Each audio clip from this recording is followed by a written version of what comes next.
The Words in the Gateway by Amos.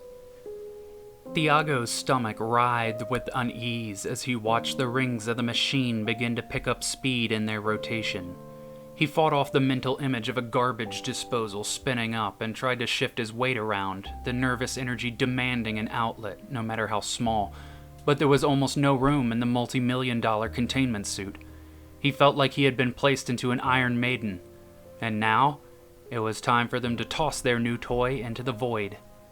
Thiago looked up at the bulletproof glass shielding that protected the scientist from the machine he was about to leap into.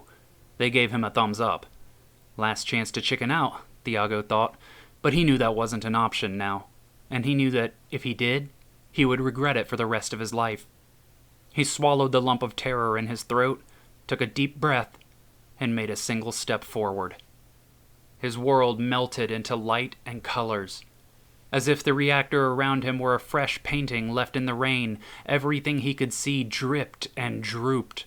Globs of reality separated from this plane of existence and fell into a swirling mixture of everything and nothing. In its place were pulsing fractals and strange geometry that melted into and within itself before expanding again. The fabric of all universes, all times, all places, was breathing around him and beating like a heart. Thiago looked everywhere, but his world was nowhere to be seen.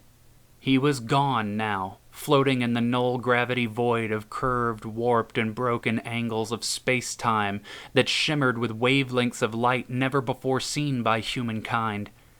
Thiago's breath caught in his throat at the beauty and wonder and mystery of it all.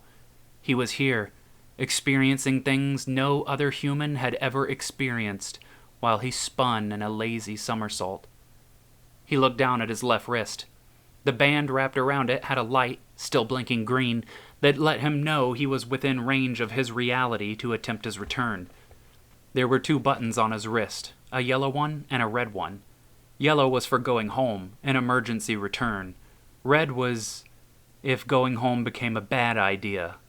An emergency cut in his lifeline. But he couldn't go back yet. There was someone out there, waiting to make contact. They had received messages from it already, just signals inside of sound waves, but the frequencies in them were enough of a glimpse behind the wizard's curtain. Now, at the culmination of everything they had done, Thiago was here in its realm to meet face to, well, whatever it had. Thiago flipped the panel open on his right forearm. A small compartment built into the suit had 2 large buttons and a dial with a protrusion on top. He pressed one of the buttons, and bursts of air came from the suit, stabilizing him from his gentle tumble. He reached forward with the bulky, clumsy fingers of his gloved hand to grab the dial's plastic grip. He turned it up to the halfway point and pushed the dial in with a grunt of effort. "Hello?" he called out. The speakers on his suit, notified by the depressed dial, amplified his voice through the suit's outer speakers, sending it echoing through infinity. Quieter, quieter as it flew through the void, then louder, louder, louder as it came back. Thiago couldn't understand the geometry of the place or its layout or structure, if it had any at all, but whatever it was played with audio in strange ways.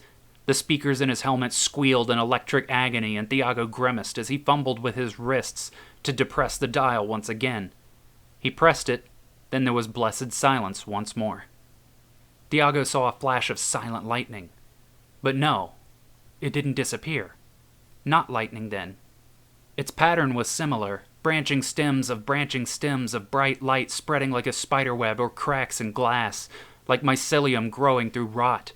It came from everywhere and nowhere. It hurt Thiago's mind to try and locate its source. The branches formed a word, in all capital letters, in English. Hello. Thiago's heart began to pound faster and harder. This was it. This was the thing that had been communicating with them. He reached to his arm and turned the dial down to 0, then back up by a single notch. He took a deep breath and depressed the dial once again. Hello? Thiago said, in a tone that was deliberate yet soft. The speakers repeated his word, quieter, and the sound waves made the word hello ripple. The bright strands retracted to a single point behind him, a glowing sphere. Thiago had to spin around to face it. He watched, enraptured, as it flashed like lightning again, a long streak, then used the rest of its bulk to form words from the strands. It formed one word at what Thiago comprehended as the left side of the lightning bolt. Then the word retracted, and its bulk was used to travel down the strand and form another word. As if the strand were the paper, one word at a time flashed down the strands to make a sentence. Thiago had to spin around to read as the thing redistributed its mass to form the words, "You finally made it." The period at the end of the sentence sucked up the strand again, turning back into the sphere of light gathered at one point. Thiago laughed.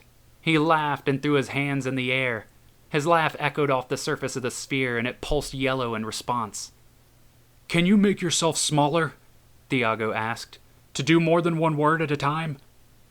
The sphere shrank to a pinpoint and appeared instantaneously just a few feet from Thiago's face. It made a strand again, this time the words of a full sentence forming from the top of the strand as if written along the lines of a notebook. "Is this easier for you?" Thiago laughed again, and the words collapsed into a sphere and teleported 10 feet away. "Oh," Thiago said. "Oh, I'm sorry. Does that hurt?" The sphere moved closer, but at a speed that Thiago could see. It looked to be cautious. "No, but what is that sound?" Thiago smiled. "Laughter. Humans do that when we're happy and excited. I am happy and excited to meet you." "Are we the Thiago?" "I am," Thiago said. "I am an individual human. I came here with the help of the rest of the humans. We use names to tell each other apart, and so my name is Thiago. Do you have a name?" "You don't need one." "I don't need your name?" Thiago asked. "You doesn't need a name. You are alone here." Fear shot through Thiago's gut for a brief moment before he remembered his training, why they sent him instead of anyone else. Language is strange. He would have to think outside the bounds of his assumptions. Is you your name?" Thiago asked. "I am Thiago. You are..." There was a flash of symbols Thiago didn't recognize. "I think I understand," Thiago said. "We use I to refer to ourselves. I am Thiago. We use you to refer to an other. You are... Well, I don't know how to say your name." "I think I understand. I name should change to something you, Thiago, can say?"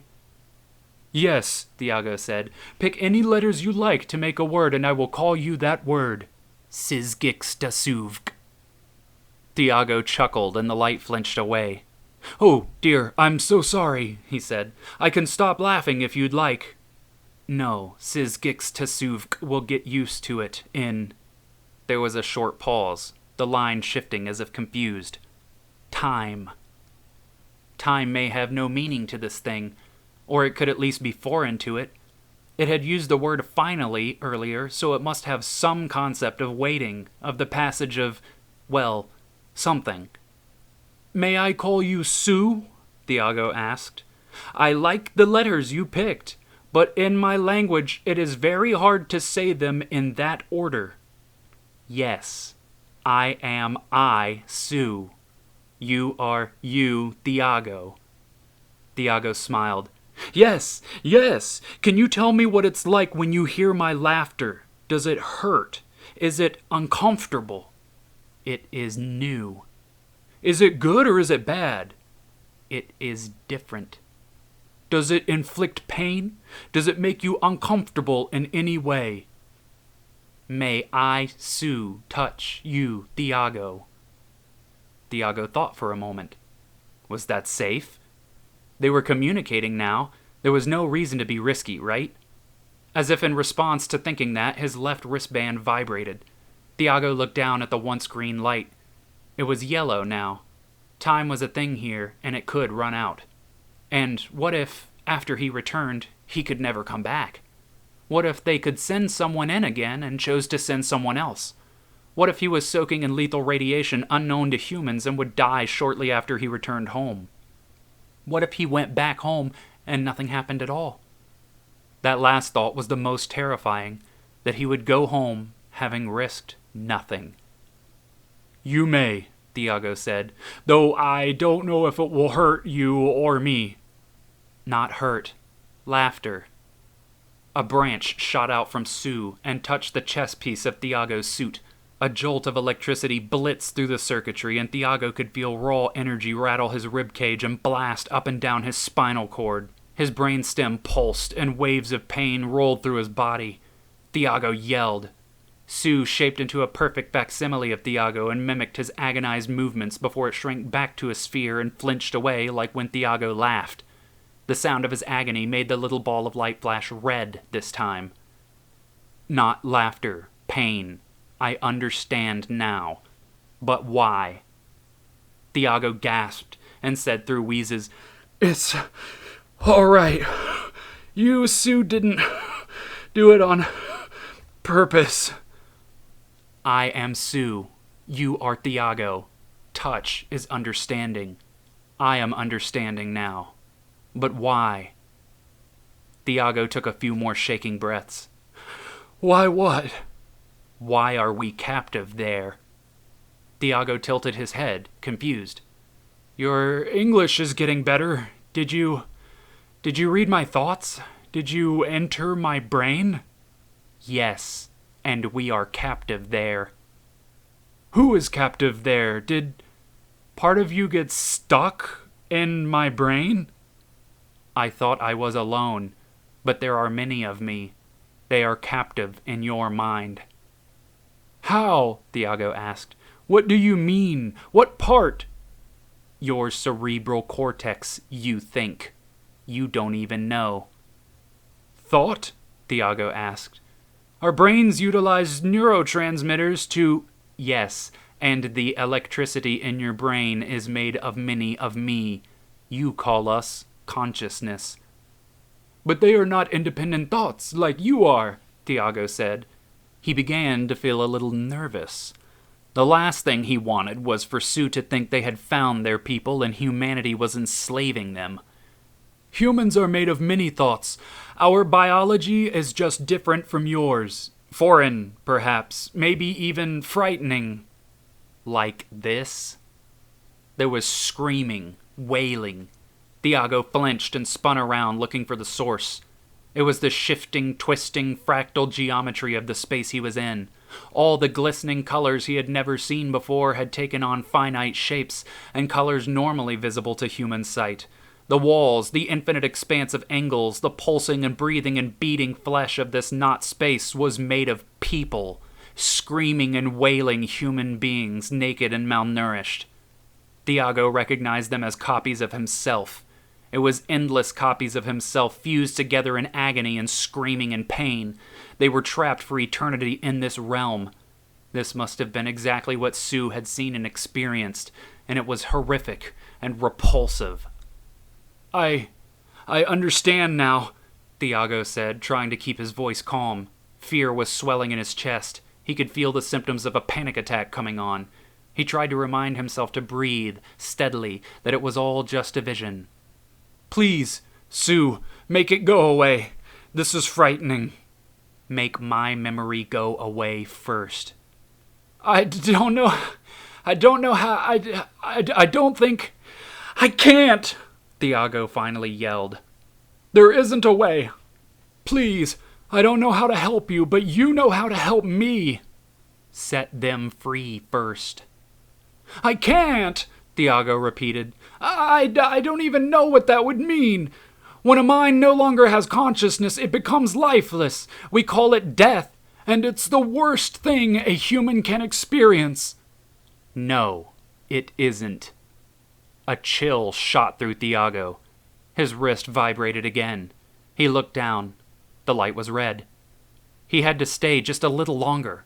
He couldn't leave things like this. What would it mean for humanity? Would it start some kind of war? If Sue could go to Earth, Would they wipe out all sentient life? Would it doom their entire species? "I don't have much time left, Sue," Thiago said. "I know." Panic. Panic again, settling in faster and more intense than before. Thiago couldn't think over the wailing of endless suffering of humanity around him. "I want peace.